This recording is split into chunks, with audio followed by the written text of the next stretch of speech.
Le mobile, en fait, a connu plusieurs temps. Dans un premier temps, en fait, le mobile a été utilisé pour des campagnes volumineuses, des campagnes de prospection, sans ciblage, sans personnalisation. Et les premiers résultats étaient pas toujours très concluants et le ROI pas toujours démontré. Et en fait, il y a eu un deuxième temps dans l'utilisation de ce mobile. En fait, avec l'avènement du smartphone, on a changé effectivement de fonctionnalité avec le mobile.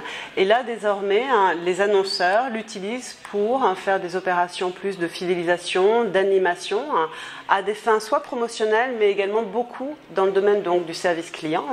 Et donc, dans ce contexte-là, effectivement, on arrive à démontrer la pertinence et la rentabilité de ce média.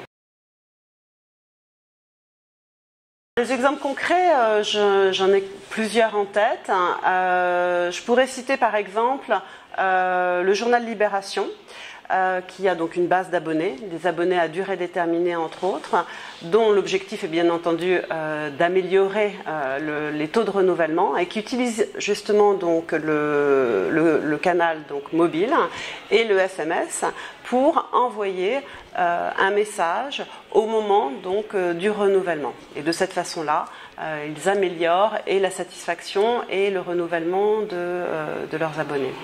Ça, c'est un premier exemple.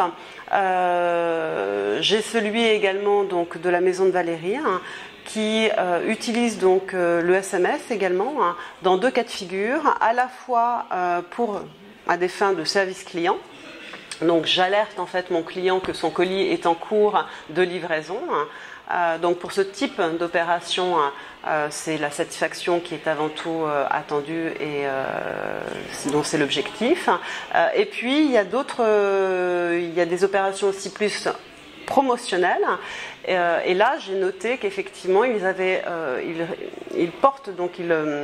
produisent des campagnes pour booster leurs opérations dites de solde.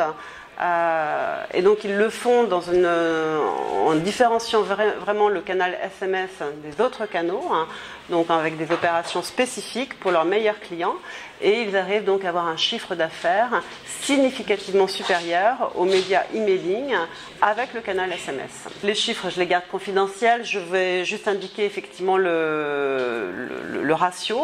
Une opération donc SMS bien ciblée, avec effectivement une promotion exclusive SMS, a été drainé un chiffre d'affaires par 5 par rapport donc à une campagne emailing sur une cible pourtant bien plus réduite.